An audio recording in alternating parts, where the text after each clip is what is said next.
Per usual, there's non-stop action in the world of soccer. We are reaching turning points in La Liga, Premier League, and pretty much every league in the world.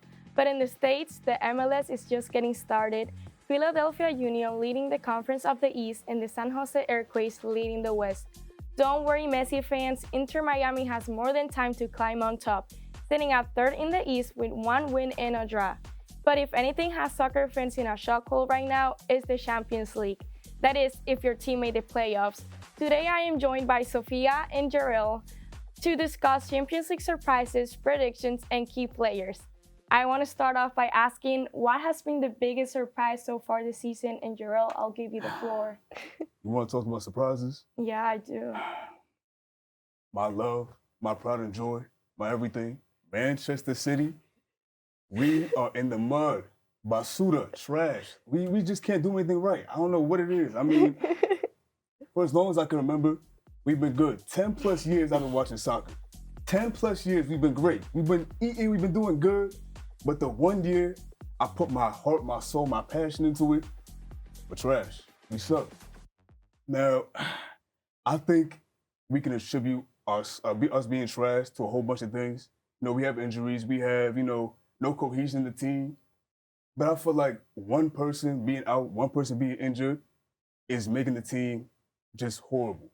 You know what I mean? And I think my Ballon d'Or winner, my king, Rodri, him being out is just making the team extremely discombobulated. We just have no cohesion. And I feel like Rodri is our base, is our structure of the team. When you don't have the structure of the team just crumbles, and that's what we're dealing with right now. Of course, we have Erling Haaland, top scorer, great finisher, everything. KDB, although he's on the decline right now, he's still a great facilitator and everything. But I feel like not having Rodri in the team is making the team just horrible. Sofia, what do you think?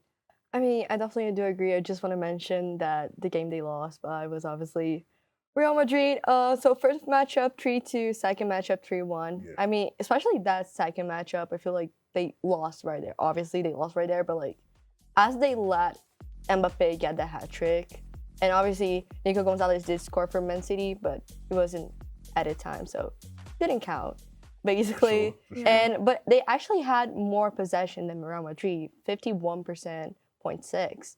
So they just could not make those chances that they had actually goals, and that's where they lost. And obviously, Haaland wasn't playing. We already discussed a little bit about that. We talked about it. Rodri, essential player, obviously, who won the Ballon d'Or. Maybe shouldn't, but we'll not talk about that. But Milena, what do you think? No, I agree with both of your points. Mm-hmm. I mean, I do think some people would say it was bound to happen because, I mean, Julian Alvarez, a really important figure that wasn't replaced, and now we're seeing what he's doing with Atletico. Very true. And just the fact that the team's a little bit old, and I would think that they should start developing new talent like some other teams like Arsenal and Barcelona are doing. But I do think that Man City, it's kind of in the past right now. Let's talk about the present. Round of 16 is just literally just happening right now. So I want to talk about some of the key players. Who do you guys think it's going to lead their teams to victory? Yeah, take it away, Jerel. Sure. Harry Kane. Yeah, I know. Listen, great finisher. He facilitates the play very, very well. But at the end of the day, I think he's just butt. You know what I mean? I think he's trash. He doesn't have that winning gene that you need to have in order to carry on, in order to have your team be first overall. And he just doesn't have that winning factor. We saw it at Spurs. Spurs didn't amount to anything the whole time he was there. Leading goal scorer, great assister, everything. But he doesn't have what it takes. He doesn't have what it takes at all. Yeah, I do agree. Yeah, I mean, I have to say Mohamed Salah.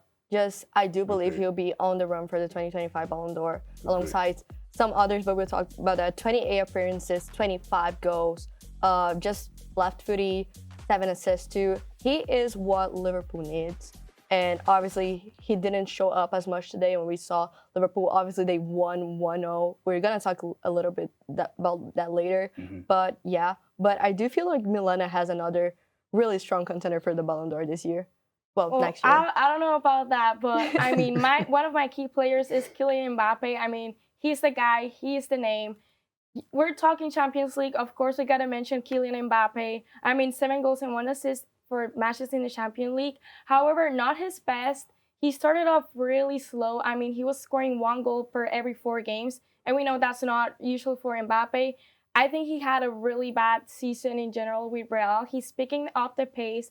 He had a hat trick, like you mentioned, with Man City. And ultimately, I think he's a key player because when he underperforms, Real Madrid underperforms. And I feel like the team needs him at this point, and that's why he's a key player. But I want to get now to the fun part because now I know we got some strong opinions. Let's start talking a little bit about our predictions, who is taking everything. And I'll start with you because I know we had different opinions in this one. Oh yeah, definitely. Really excited for this. Obviously, I gotta say, Ala Madrid. It's gonna be Real Madrid. We're gonna get it. Stacked roster. They have the depth to win that. They just don't like.